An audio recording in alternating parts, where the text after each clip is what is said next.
በስመ አብ ወወልድ ወመንፈስ ቅዱስ አሐዱ አምላክ። ስብሐት ለእግዚአብሔር ዘፈጠረ ኪያነ ከመ አምልኮ ስብሐት ለማርያም እመ አምላክ እግዝእትነ ወመድኃኒትነ ስብሐት ለመስቀለ ክርስቶስ ዕፀ መድኃኒት ኃይልነ ወፀወንነ። እንድናመልከው የፈጠረን ቸር አምላካችን ልዑል እግዚአብሔር ስሙ ለዘላለም የተመሰገነ ይሁን። አምላክን የወለደች እመቤታችን ንጽሕት ቅድስት ድንግል ማርያም ስሟ የተመሰገነ ይሁን። ሕይወተ ሕይወት ክርስቶስን የተመገብንበት ቅዱስ ዕፀ መስቀሉም የባህሪ የጸጋ ምስጋና ይድረሰው። ይህ ድምፅ የሚሰማችሁ ውድ ኦርቶዶክሳውያን የቅድስት ቤተክርስቲያን ልጆች ጌታችንና አምላካችን መድኃኒታችን ኢየሱስ ክርስቶስ በምሕረቱ በቸርነቱ ጠብቆ እንግዲህ አብይ ጾም ከገባ ሰባተኛ ሳምንታችን እየሆነ ነው ማለት ነው። እንግዲህ እንደ ቅዱስ ያሬድ ስያሜ በእነዚህ በአብይ ጾም ከጀመረ ጀምሮ ዘወረደ ተብሎ ከተጀመረ እስከ መጨረሻው ትንሣኤ ድረስ እያንዳንዱ ሳምንታት እንግዲህ በቅድስት ቤተክርስቲያን አስተምህሮ በቅዱስ ያሬድ አስተያየም እንግዲህ ለእያንዳንዱ ሳምንታት ወይም ደግሞ ለእያንዳንዱ እሁድ ሰንበት ማለት ነው ስያሜ ተሰጥቷቸዋል። የዛሬው ሰባተኛው ሳምንታችን እንግዲህ ኒቆዲሞስ በመባል የሚታወቅ ነው። እንግዲህ በዚህ ኒቆዲሞስ የሚል ስያሜ ወይም ሳምንት ማለት ነው እንግዲህ ቤተክርስቲያን ታስተምራለች ዘመኑን እየዋጀች ማለት ነው። እንግዲህ የኒቆዲሞስን ሙሉ ታሪክ ምንነት የምናገኘው በቅዱስ ወንጌል ከአራቱ ወንጌላውያን መካከል አንዱ የሆነው ጌታችን አምላካችን መድኃኒታችን ኢየሱስ ክርስቶስ ያስተማረውና የተናገረው ጌታችን አምላካችን መድኃኒታችን ኢየሱስ ክርስቶስን በቃልም በተግባርም በግብርም ከተከተሉት ቅዱሳን ሐዋርያት መካከል በተለየ መንገድ የጌታ ወዳጅ በመባል የሚታወቀው ወንጌላዊው ቅዱስ ዮሐንስ የጻፈው የሐዋርያው የቅዱስ ዮሐንስ ወንጌል ምዕራፍ 3 ጀምሮ ስንመለከት እንግዲህ ሙሉ ታሪኩን እናገኘዋለን። ምዕራፍ 3 ቁጥር 1 ጀምረን ማለት ነው። እንግዲህ ኃይለ ቃሉ እንዲህ በማለት ይጀምራል። ወሃሎ አሃዱ ብእሲ እምፈሪሳውያን ዘስሙ ኒቆዲሞስ መልአኮሙ ለአይሁድ።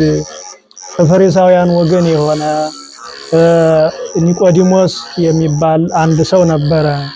መልአኮሙ ለአይሁድ፣ ይህም የአይሁድ አለቃቸው መምህራቸው አስተማሪያቸው ነበረ ይላል። ከዚህ በኋላ ወውእቱ መጻ ሀበ እግዚእ ኢየሱስ ቀዲሙ ሌሊተ። ይህ የአይሁድ መምህራቸው አለቃቸው ኒቆዲሞስም ወደ ጌታ ወደ ኢየሱስ ክርስቶስ አስቀድሞ በሌሊት መጣ ይላል። እንግዲህ ኋላ ላይ የአይሁድ አለቃቸው ይለዋልና እንግዲህ የአይሁድ አለቃ የሆነው በዚያ ዘመን ይህ ኒቆዲሞስ የተባለ ሰው እንግዲህ ታላቅ ሰው ነው። 3 ትልልቅ ሀብቶች ያሉት ትልቅ ሰው ነው። እነዚህ 3 ሀብቶች የተባሉ አንደኛ መምህር ነው። የአይሁድ መምህራቸው ነው። ምሁረ ኦሪት ነበረ።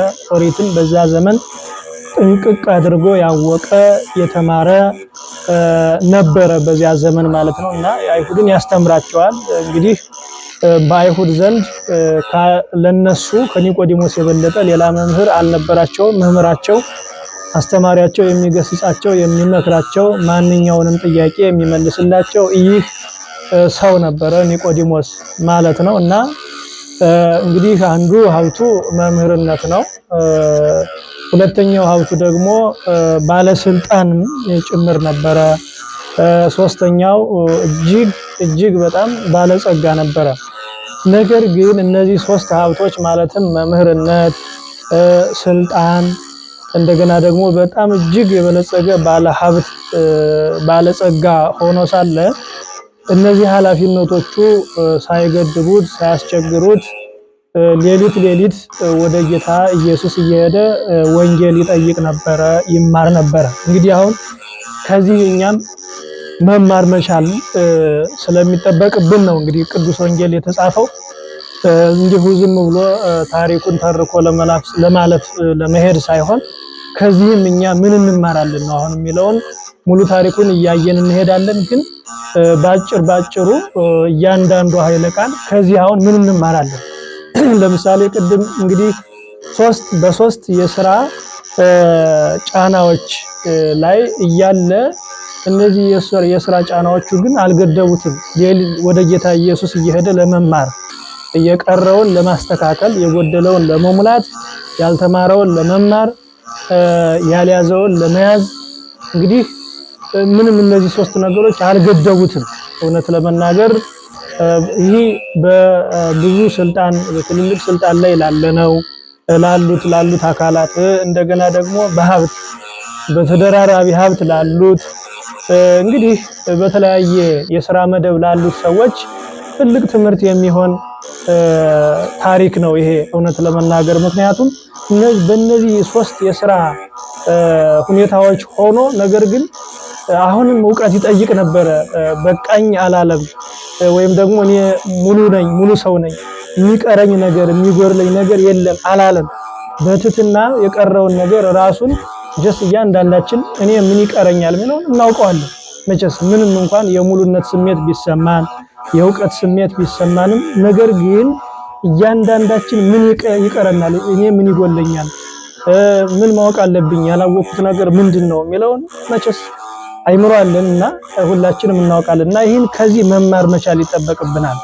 እና እንግዲህ በምንም ሁኔታ ውስጥ ብንሆንም ነገር ግን አሁንም የቀረንን ነገር ለመሙላት መትጋት እንዳለብን መስነፍ እንደሌለብን ይህን ትዕቢት የሚባለውን ነገር ከውስጣችን አውልቀን እንድንጥለው የሚያስተምር ነገር ነው እውነት ለመናገር። እና በዚያውም ላይ በጣም የሚያስደንቀው ወደ ጌታ ኢየሱስ ለመማር የሚሄደው ሌሊት ነበረ። በጣም በሚገርም ሁኔታ በእርግጥ ሌሊት የሚሄድበት ምክንያት ራሱን የቻለ ምስጢር አለው። እሱ ምሁረ ኦሪት ነው። ሌሊት ደግሞ ኦሪት በሌሊት ትመሰላለች። ምክንያቱም ሌሊት እንደሚታወቀው ጨለማ ነው። የብሉይ ኪዳን ዘመንም እንግዲህ ያው የጨለማ ዘመን ተብሎ ነው የሚተረጎመው። ምክንያቱም ያኔ ክርስቶስ አልተወለደም፣ ጨለማው አልተወገደም ነበረ። ስለሆነም ያው እንግዲህ በሌሊት መሄዱ የመጀመሪያው በቁሙ ስናየው አንደኛ ትጋትን ነው። አሁን ሌሊት ሌላው ሊቃውንት ሲተረጎሙ የሌሊት ልቦና የቀን ልቦና ባካና ነው፣ የሌሊት ልቦና ደግሞ ክት ነው ይላሉ። አሁን እንግዲህ ቀን ላይ አይምሯችን ብዙ አይሰበሰብም። እንደሚታወቀው ብዙ ድምጾች አሉ። እንደገና ሙቀትም ሊኖር ይችላል። የተለያዩ ተግዳሮቶች ይኖራሉና ቀን ልቡናችን ላይሰበሰብልን ይችላል። እንዲያውም በኢትዮጵያ ኦርቶዶክስ ተዋሕዶ ቤተክርስቲያን የቤተክርስቲያን ትምህርት ሲሰጥ ብዙ ጊዜ መምህራን ብዙውን ትምህርት እንግዲህ በተለይ የድጓ፣ የአቋቋም፣ የዜማ፣ የቅዳሴ ትምህርቶች በብዛት የቤተክርስቲያን ትምህርቶች የሚሰጡት ሌሊት ነው። ይሄ ምንድነው እንግዲህ የሌሊት ልቦና ክት ስለሆነ ነው፣ ምንም ስለማይበተን። በቀን ላይ ብዙ ነገሮች ይኖራሉ፣ እንቅስቃሴዎች አሉ፣ ብዙ የሚረብሹ ነገሮች አሉ። ሌሊት ግን እንግዲህ የሚረብሹ ነገሮች ሁሉ ጸጥ ስለሚሉ በዚህ ጊዜ አይምሯችን ይሰበሰባል እና የሚነገረውን ቃልን የመያዝ የማድረግ የመሸምደድ ስጦታ አቅም ጉልበት ይኖረናል ተብሎ ስለሚታሰብ ስለሚሆንም ሌሊት የሚሄድበት ምክንያት በእነዚህ ምክንያቶች ነው። አንደኛው ምክንያት ቅድም እንዳልኩት እንግዲህ ከግላ ኦሪት እንዳልተላቀቀ ከኦሪት ማለት ነው። ከኦሪት እንግዲህ ኦሪት በጨለማ ነው፣ ከዚያች የምትመሰለው ከዚያች እንዳልተላቀቀ ለማጠየቅ ነው አንደኛው። ሁለተኛው አሁን ያልኩት የሌሊት ልቦና ክት ስለሆነ ነው የሚሄደው ማለት ነው። እና ሌላው ግን ትጋቱን የሚያሳይ ነገር ነው። እውነት ለመናገር እንዲሁ መትጋት እንዳለብን በማንኛውም እንቅስቃሴያችን ተግተን በስጋዊውም ስራ ይሁን በመንፈሳዊም በማንኛውም ነገር ብርቶች። አሁን ሰው በዚህ በስጋዊው ዓለም የሚተጋ ከሆነ በመንፈሳዊው ዓለም ትጉ ሊሆን ይችላል። በስጋ ሰነፍ የሆነው ግን በመንፈስም ሰነፍ ሊሆን ይችላል እና እዚህ ልንይዘው የሚገባን እዚህ ላይ መትጋትን፣ መጠንከርን፣ መበርታትን አለመሰልቸትን፣ አለመታከትን እንማራለን ከዚህ ሰው ማለት ነው። እና ይህንን መያዝ መቻል አለብን። ወደ ህይወታችን ወደ ልቡናችንም አስገብተን በዚህ መኖር እንድንችል በጸሎትም ጭምር ፈጣሪያችንን እየጠየቅን በያለንበት ነገር ሁሉ ውጤታማዎች እንድንሆን ራሳችንን ማጠንከር ከዚህም ደግሞ ሰው ታሪክ መማር መቻል ይጠበቅብናል እና ከዚያ ላይ ወደ ጌታ ኢየሱስ ሄደ የሚለው እንግዲህ አስቀድሞ ነው የሚለው አስቀድሞ ያለው እንግዲህ ይህ ሰው ኒቆዲሞስ ማለት ነው። ወደ ጌታ ኢየሱስ በዋናነት 2 ጊዜ እንደሄደ ነው የሚነገረው የሚታወቀው። አንደኛው ያው ጌታ በሕይወት እያለ ነው ለመማር ጌታን ለመጠየቅ።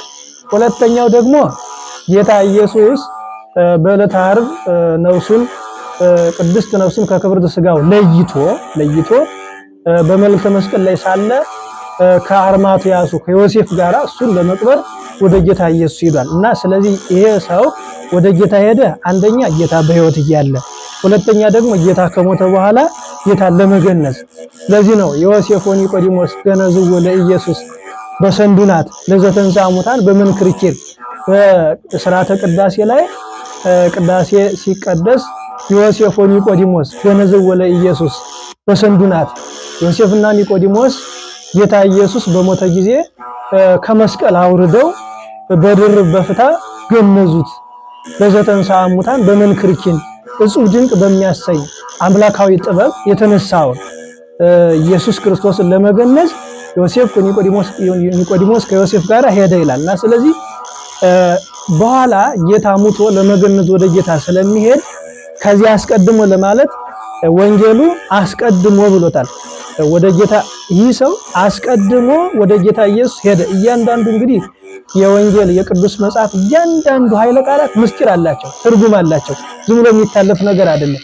አሁን ይህች ራሷ አስቀድሞ የምትለው በሕይወት ከሞተ በኋላ ከመሄዱ አስቀድሞ ለማለት ነው እና እንግዲህ ከዚህ በኋላ ወደ ጌታ ኢየሱስ ሄደ ይላል። ሄደና ሌሊት እንግዲህ ሌላው በሌሊት የሚሄድበት ምክንያት በጣም ነው የሚያስገርመው። እንግዲህ ይህ ሰው ኒቆዲሞስ የአይሁድ አለቃቸው ነው፣ መምህራቸው ነው። የሚመክራቸው፣ የሚገስጻቸው፣ የሚያስተምራቸው እሱ ነው እና ስለዚህ ለአይሁድ ከሱ ውጪ ሌላ ትልቅ መምህር የላቸው እና እንግዲህ ኒቆዲሞስ ማለት በአይሁድ እይታ በቃ ምንም ነገር የሚቀረው ነገር የሌለ ሁሉን የሚያውቅ አድርገው ስለሚያስቡት አሁን እሱ በሌላ መንገድ ወደ ኢየሱስ ክርስቶስ ለመጠየቅ ለመማር እንደሚሄድ አይሁድ ቢሰሙ ከባድ ነው። ምክንያቱም ለነሱ በቃ የቀረው ነገር እንደሌለ በቃ ሁሉ ነገር የተሟላለት እንደሆነ አድርገው ስለሚያስቡ ወደና ውዳሴ ከንቱ ሽት ሆነው በዚህ ጎን እያስተማርኩ በዚህ ጎን ደግሞ ልማር ሲሄድ እንዴ መምህር ነኝ ይላል፣ እኛንና ሊያስተምር ይቀርባል፣ እንደገና ደግሞ የቀረው አለ ማለት ነው እንዴ እንዳይሉኝ ብሎ ይላል። አሁን ይሄ እዚህ ላይ ደግሞ እንደዚህ አይነት አስተሳሰብ እንዳይኖረን እንማራለን ማለት ሰው በተፈጥሮ ሙሉ አይደለም። እውነት ለመናገር ሙሉ እግዚአብሔር ብቻ ነው። ከዚያ በኋላ ደግሞ እግዚአብሔር ጸጋውን ያበዛላቸው ከቅድስት ድንግል ከእናቱ ቅድስት ድንግል ማርያም ጀምሮ ያሉት በየዘመኑ የተነሱ ቅዱሳን የሚነሱ አበው እግዚአብሔር ጸጋውን ክብሩን ሀብቱን ያበዛላቸው ሰዎች እነዚህ ይሄ ነው እንጂ ሙሉ ሰው የለም። መቼስ አንድ ሰው በአንድ ነገር ሙሉ ቢሆን በአንድ ነገር ደግሞ ሙሉ አይሆንም። ይሄ ምንድነው? አንደኛ ሙሉ ብንሆን ትዕቢታችንም አያስቀምጥም፣ ሰውም አናስቀምጥም፣ አስቸጋሪ ነው እና ስለዚህ እያንዳንዳችን በአንድ በኩል ጥሩ ነገር ቢኖርም በአንድ በኩል ደግሞ ጎደሎ እንሆናለን። ይህ እንዳንታበይ ነው ማለት አቅማችን አውቀን በትህትና በያዝናት የእውቀትም ሆነ የተለያዩ ጸጋዎች በያዝነው ነገር ፈጣሪያችንን ያመሰገን ሰውንም እንድንጠቅምበት። መቼስ ሰው የእግዚአብሔር ፍጥረት ነውና ሰውን ማስደሰት እግዚአብሔርን ማስደሰት ስለሆነ ሰውን ማሳዘን ደግሞ እግዚአብሔርን ማሳዘን፣ ምክንያቱም የእግዚአብሔር የእጅ ስራው ስለሆነ ሰው ማለት ነው። አሁንና ከዚህ በኋላ ሌሊት ከጌታ ከኢየሱስ ክርስቶስ እየሄደ ሲማር ከዕለታት አንድ ቀን ሄደና ሌሊት ነው ምን አለው ጌታ ኢየሱስ ክርስቶስን ወይቤሎ ረቢን አምር ከመ ማህበ እግዚአብሔር መጻኢከ ከመ ትኩን መምህራ መምህር ሆይ አለው። ረቢ ማለት መምህር ማለት ነው። ቃሉ የዕብራይስጥ ቋንቋ ነው። ረቢ ማለት ሊቅ ማለት ነው። ዘበትርጓሜው ሊቅ ረቡኒ ሊቅ ማለት ነውና ሊቅ መምህር ሆይ ከመማህበ እግዚአብሔር ነአምር ከመማህበ እግዚአብሔር መጻይካ ከመትኩን መምህረ አንተ ለአሕዛብ መምህር ትሆን ዘንድ አስተማሪ ትሆን ዘንድ ከእግዚአብሔር አብ ተልከህ እንደመጣህ እናውቃለን አለው። ይህን የተናገረ ኒቆዲሞስ ነው። ለማን? ለመምህሩ ለኢየሱስ ክርስቶስ። ከዚህ በኋላ እስመ አልቦ ዘይክል ይግበር ዘንተ ተአምረ ዘአንተ ትገብር ዘእንበለ እግዚአብሔር ምስሌሁ ሊቅ ሆይ አለው። ኒቆዲሞስ ጌታን አንተ እግዚአብሔር ከሱ ጋራ ከሆነለት ሰው በቀር አንተ የምታደርገውን ተአምር ማድረግ የሚችል አንተ የምትፈጽመውን ድንቅ ድንቅ ስራ መስራት የሚችል ማንም ሰው የለም ብሎ ኒቆዲሞስ ጌታን ተናገረ። ይሄ ምንድነው? እውነት ነው። ጌታ ኢየሱስ ክርስቶስ የሚያደርገውን ስራ ማንም መስራት አይችልም። ነገር ግን እግዚአብሔር ያደረበት ሰው እሱም ጌታ ራሱ እመቦዛ አቀበ ቃሌ ግብረ ዘአነ ገብር ውእቱ ይገብር ወዘያብብ እምኔሁ ቃሌን የጠበቀ በሕጌ ጸንቶ የኖረ ሰው ቢኖር ግብረ ዘአነ ገብር ውእቱ ይገብር ወዘያብብ እምኔሁ እኔ የምሰራውን ስራ እኔ ከምሰራው በላይም መስራት ይችላል ይላል ጌታ ብሎ ተናግሯል በወንጌል።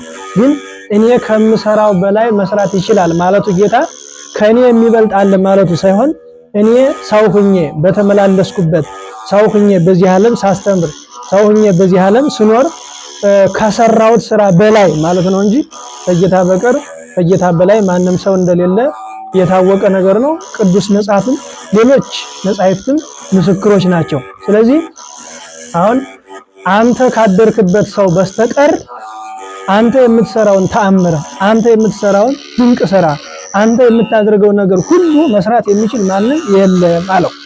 በዚህ ጊዜ ነበረ ጌታ ምን አለው?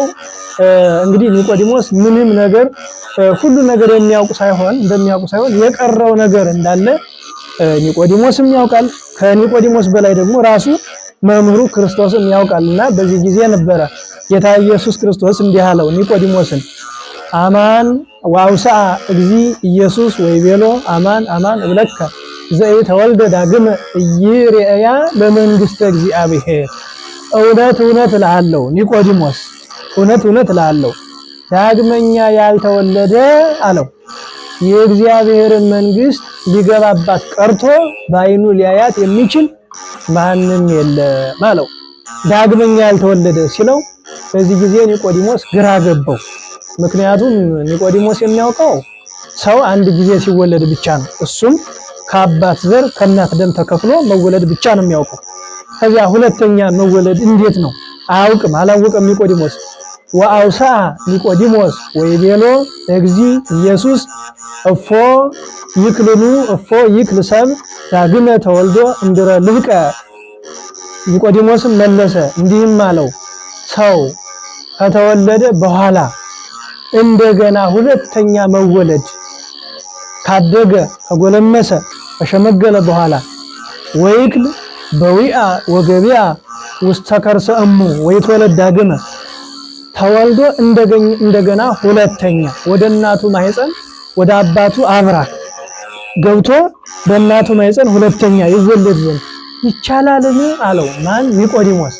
ምክንያቱም አሁን ኒቆዲሞስ ሁለተኛ መወለድ የሚባል ነገር አያውቅም። በዚህ ጊዜ ነበር ጌታ ምን አለው? አማን አማን እብለከ ዘኢተወልደ ዳግመ እማይ ወመንፈስ ቅዱስ እይክል በዊአ ውስተ መንግስተ እግዚአብሔር። ኒቆዲሞስ እውነት እውነት እልሃለሁ ከውሃና እንግዲህ ግልጽ ሲያደርግለት ነው። በመጀመሪያ ዳግመኛ ያልተወለደ የእግዚአብሔር መንግስት ሊያያት አይችልም አለው። አሁን ከዚያ በኋላ እንዴ ሰው ሁለተኛ መወለድ ይችላል ወይ? ወደ እናቱ ማህፀን ተመልሶ ገብቶ እንደገና ደግሞ ተመልሶ መወለድ ይቻላል ወይ ሲለው ከዚያ በኋላ አሁን ጌታ ግልጽ ሊያደርግለት ሲፈልግ ምን አለው? ከውሃና ከመንፈስ ያልተወለደ መንግስተ ሰማያት መግባት አይችልም ብሎ እንቅጩን ነገረው። ማለት ግልጽ አደረገለት። ምንድነው ይሄ ማለት? ያልተጠመቀ ማለት ነው። ሁለተኛ ያልተወለደ ማለት ሰው ሁለት ጊዜ ይወለዳል። የመጀመሪያው ከአባቱ አብራክ ዘር ይከፈላል፣ ወደ እናት ይላካል። ቅዱስ አትናቴዎስም እንዲሁ ተናግሯል። ከአባት አብራክ ዘርን አውጥተህ ወደ እናቱ ማህፀን የምትልከው ከዚያ በኋላ እጅ እግር ሙሉ አካል ያለው አድርገህ የምትቀርጸው ብሎ አትናቴዎስም በቅዳሴው እንደተናገረው እንግዲህ ይሄ የመጀመሪያው ልደት ነው። ይህ ማንኛውም ሰው የሚወለደው ልደት ነው። ይህ የስጋ ልደት ይባላል። ወይም ደግሞ የግዘፍ ልደተ ግዘፍ የግዘፍ ልደት ይባላል። አሁን ከዚህ መወለድ መንግስተ ሰማያትን እንዲገቡ አያስደርግም። ወይም ደግሞ ከስጋ መወለድ ብቻውን የእግዚአብሔር ልጅ የመሆንን ጸጋ ሊያሰጥ አይችልም። ምክንያቱም በስጋ መወለድ ያው እንስሳትም ይወለዳሉ እና ስለዚህ ሰው ከእንስሳት ከሚለይባቸው ብዙ ነገሮች መካከል አንዱ ሁለተኛ መወለዱ ነው። ሰው ከእንስሳት የሚለይባቸው ብዙ ነገሮች አሉ። ከነዚያ ነገሮች መካከል አንዱ ይሄ ሁለተኛ መወለዱ ነው። ስለዚህ አሁን ከውሃና ከመንፈስ ያልተወለደ መንግስተ ሰማያት መግባት አይችልም። ደግሞስ የእግዚአብሔር ልጅ መሆን አይችልም አለው። ከዚያ ቀጠለና ምን አለው? እስመ ዘተወልደ እምሥጋ ሥጋው ውእቱ፣ ከሥጋ የተወለደ ሥጋ ነገር ያስባል፣ ሥጋዊ ነገር ያስባል። ወዘተወልደ መንፈስ መንፈስ ውእቱ፣ ከመንፈስ የተወለደ ደግሞ መንፈሳዊ ነገሩን ያስባል አለው። ከዚያ በኋላ ነው እንግዲህ እንዲህ ካለ በኋላ ከሥጋ የተወለደ ሥጋዊ ነገር ያስባል፣ ከመንፈስ የተወለደ መንፈሳዊ ነገርን ያስባልና ስለዚህ አንተ ከእናት ከአባትህ አብራክ ተከፍሎ ዘር ወደ እናት ማህፀን ተልኮ እግዚአብሔር በጥበበ እግዚአብሔር ከእናትህ ተወልደህ አባትህ እንዲህ ተወልደህ የመጀመሪያውን የሥጋ ወይም ደግሞ የግዘፍ ልደት ተወልደህ ሁለተኛ ከመንፈስ ከማህፀነ ዮርዳኖስ ከአብራከ መንፈስ ቅዱስ በረቂቅ ልደት ካልተወለድህ የእግዚአብሔር ልጅ መሆን አትችልም። መንግስተ ሰማያት ገነትን መውረስ አትችልም ሲለው ከዚያ በኋላ ነው እንግዲህ ቀጠለና ጌታ ኢየሱስ ሲያስተምረው እስመ መንፈስ ሀበ ፈቀደ ይነፍስ፣ ነፋስ ወደ ወደደው ይነፍሳል። ወቃሎ ትሰምዕ፣ ቃሉንም ትሰማለህ። ነገር ግን ወይተአምር እምኀበ ይመጽእ ወኀበ ይሐውር፣ ነፋስ ወዴት እንደሚሄድ ከወዴት እንደመጣ አታውቅም። ከማውኬ ውእቱ ኩሉ ዘይትወለድ እመንፈስ ቅዱስ፣ ከመንፈስ ቅዱስ የሚወለድ ሰውም ሁሉ እንደዚህ ነው አለው። ምን ማለት ነው? ይሄ ሲተረጎም ነፋስ ሲነፍስ ታያለህ ማለቱ። አዎ ነፋስ ሲነፍስ፣ ነፋስ በራሱ አይታይም። ነገር ግን ነፋስ እንደሚነፍስ ነፋስ መኖሩ በአካል ግዘፍ ኑሮት በአካል እንደ ሰው በአካል በግዘፍ ነፋሱ ባይታይም ወይም ደግሞ በእጅ ባይጨበጥ ባይዳሰስም ነፋስ መኖሩን የምናረጋግጥ በዛፎች ነው። ዛፎች ሲንቀሳቀሱ ነፋሱ ባይዳሰስም ባይታይም ዛፉ ሲንቀሳቀስ ነፋስ እንዳለ ይታወቃል ማለት ነው። ስለዚህ እንደዚሁም ሁሉ ነው መንፈስ ቅዱስ ያደረበት ሰው አንድ ሰው መንፈስ ቅዱስ ያደረበትና ያላደረበት ለመሆኑ መታወቂያው ምንድነው ሲባል ዛፍ ሲንቀሳቀስ ነፋስ መኖሩን እንደምናረጋግጥ ሰው መልካም ስራ ሲሰራ ይህ ሰው መንፈስ ቅዱስ አድሮበታል ማለት ነው። በዚህ እናረጋግጣለን ማለት ነው። ስለዚህ ሰው መንፈስ ቅዱስ ያደረበትና ያላደረበት መሆኑን ለማረጋገጥ አለ ነፋስ መኖርና ለማኖሩን ለማረጋገጥ ዛፎች ሲንቀሳቀሱ ማየት በቂ እንደሆነ ሁሉ ሰውም እንዲሁ መንፈስ ቅዱስ ያደረበትና ያላደረበት መሆኑን ለማረጋገጥ መንፈስ ቅዱስ ያደረበት ከሆነ መልካም ስራ ይሰራል።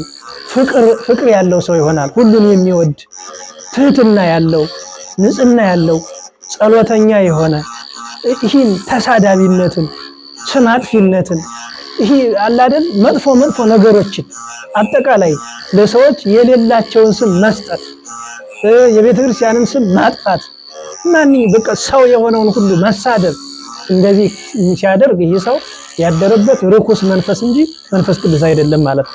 ምክንያቱም መረጃው ካፉ የሚወጣው ቃል ነው። ጌታም ራሱ እስመም ቃልከ ትጸድቅ ወእምቃልከ ትትቀኝ፣ ከቃልህ የተነሳ ትጸድቃለህ፣ ከቃልህ የተነሳ ይፈረድብሃል። መንፈስ ቅዱስ ያደረበት ሰው አይሳደብም። መንፈስ ቅዱስ ያደረበት ሰው ሰውን አይተችም። መንፈስ ቅዱስ ያደረበት ሰው እንዲያውም ደካማ ሰው ቢያይ ለዚያ ሰው ይጸልይለታል። ጌታ ሆይ ለዚህ ሰው ብርታቱን ስጠው፣ ለዚህ ሰው ማስተዋሉን ስጠው፣ ለዚህ ሰው ወደ አይምሮ እንዲመለስ አድርገው ይላል እንጂ ጭራሹን ሰውየው ተስፋ እንዲቆርጥ ሰውየውን ማጥላላት፣ ሰውየውን መሳደብ፣ ስሙን ማጥፋት፣ ይህን ሰው ማስመረር፣ እንደ የተለያዩ በደሎችን በዚህ ሰው ላይ መፈጸም፣ ይህ መንፈስ ርኩስ ያደረበት ሰው ነው እንዲህ የሚያደርግ። ስለዚህ መረጃው ሲባል የሚሰራው ስራ ምስክሩ ነው ማለት ነው። ይህ ራሱ ጌታ ስማ ቃላቲው ምግባሩቱ ከቃሉ የሚወጣው ቃሉ የስራው የግብሩ ምስክር ነው ይላል ቅዱስ ቄርሎስ ጌታ ስለ ጌታ ሲናገር ማለት ነው። እና ከዚህ በኋላ ነው እንግዲህ ኒቆዲሞስ ለጊዜው ግራ ገብቶታል። እንዴት ነው እንደዚህ ያለ ነገር የሚሆን? እፎ ይኩን ዝንቱ እንደዚህ ሊሆን እንዴት ይችላል? ይቻላል ሲለው ከዚያ በኋላ ጌታ ምን አለው? እንዴ አንተ የእስራኤል መምህራቸው ነህ፣ ወዘንተ ነገር ይታም የእስራኤል መምህራቸው አለቃቸው ስትሆን እስካሁን እንዴት ይህን ነገር አታውቅም ብሎ ሁለት ነገሮች፣ አንደኛ አላዋቂነቱን ነገረው፣ ማለት ዕውቀት እንደጎደለው እንዲጨምር፣ ለካ ይሄ ይጎለኛል ብሎ እንዲያስብና የጎደለውን ነገር ተምሮ እንዲጨምር፣ የጎደለውን ነገር ጠይቆ እንዲያውቅ፣ አንብቦ እንዲረዳ የጎደለውን ነገር ይህን ነገር እንዴት አታውቅም ብሎ አላዋቂነቱን የጎደለውን ነገረው። እንደገና ደግሞ እንደው ጎደለውን ብቻ ስነግረው ተስፋ እንዳይቆርጥ ብሎ ደግሞ ምንድነው ያለው? አንተ የእስራኤል መምህራቸው ነህ ብሎ መምህር መሆኑን ደግሞ ትንሽ አለመልመው ይላል። ስለዚህ ሰውን ስንመክረው እንደው ዝም ብለን ደካማ ጎኑን ብቻ መናገር የለብንም። መጀመሪያ እንደዚህ ያለ መልካም ነገር አለ፣ ጥሩ ነገር ትሰራለህ፣ ነገር ግን እንልና ደግሞ ይቺ ነገር ግን ተቀራለች ብለን መምከር። ከዚያ ውጭ ግን ዝም ብለን ሰውን ምስጋና ብቻ እንደው አንተ እኮ ሙሉ ነህ፣ የሚጎልህ ነገር እኮ የለም፣ አንተ እኮ የተከበርክ ነህ ምናምን እያልነው ከሆነ ይህ ሰው እየጎዳ ነው።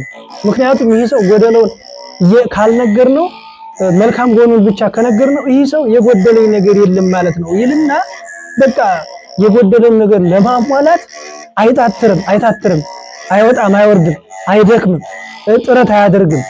ነገር ግን ይቺ ነገር ግን ትቀራለች፣ ትጎላለች ብለን በግልጽ ከነገርነው ግን እውነት ነው ብሎ የጎደለውን ነገር ለመሙላት ይሞክራል፣ ይደክማል፣ የድርሻውን ይወጣል ማለት ነው። ስለዚህ ይህን ከዚህ እንማራለን ማለት ነው። እና ከዚህ በኋላ ይህን ነገር ስንነግራችሁ፣ በምድር ያለውን ነገር ስንነግራችሁ ያላመናችሁ በሰማይ የሚሆነውን ነገር ብንነግራችሁ እንዴት ታምናላችሁ ብሎ ጌታ ኢየሱስ ክርስቶስ እዚህ እንግዲህ በዋናነት የምንረዳው ለኒቆዲሞስ በዋናነት የምንይዘው ነገረ ጥምቀት ነው። ይሄ ደግሞ ምስጢረ ጥምቀት ከሰባቱ ምስጢራተ ቤተክርስቲያን አንዱ የሆነው ምስጢረ ጥምቀትን የምንረዳበት ነው። ሰው ሁለተኛ ከአብራ ከመንፈስ ቅዱስ ከማኅፀነ ዮርዳኖስ ካልተወለደ ማለት ሴቶች በተወለዱ በ80 ቀናቸው፣ ወንዶች በተወለዱ በ40 ቀናቸው ቤተክርስቲያን መጥተው ካልተጠመቁ ቅባሜሮን ካልተቀቡ፣ ክርስትና ካልተነሱ፣ ቅዱስ ሥጋውን ክቡር ደሙን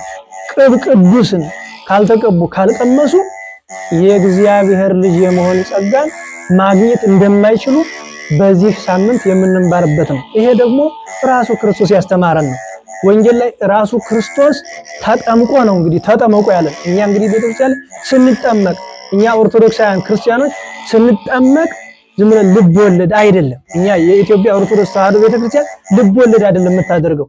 ብንጠመቅ ክርስቶስ ተጠምቆ ከሱ ተምረን፣ ብንጾም እሱ ጾሞ አሳይቶን፣ እያንዳንዱ ብንጸልይ እሱ ጸልዮ አሳይቶን፣ በፍቅር እንኖር ብንል እሱ በራሱ ጠላቶቹን ወዶ እየገፉት ነገር ግን እንደ ወዳጅ አይቶ እያንዳንዱ ነገር የምናደርገው ከቅዱስ ወንጌል ከ80ዱ መጽሐፍ ቅዱስ አይተን ተምረን ተቀብለን ነው እንጂ የኢትዮጵያ ኦርቶዶክስ ተዋሕዶ ቤተክርስቲያን በግምት በመላምት በይሆናል በይመስለኛል የምታስተምረው ትምህርት የላትም።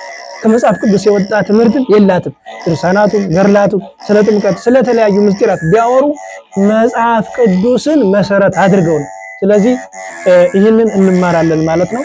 እንግዲህ አምላካችን እግዚአብሔር መልካሙን ነገር ሁሉ ያድርግልን። በሰላም ጾመን ለብርሃነ ትንሣኤው በሰላም እንዲያደርሰን አምላካችን እግዚአብሔር በምህረቱ በቸርነቱ ይርዳን። ስብሐት ለእግዚአብሔር ወለወላዲቱ ድንግል ወለመስቀሉ ክቡር። ይቆየን። አሜን።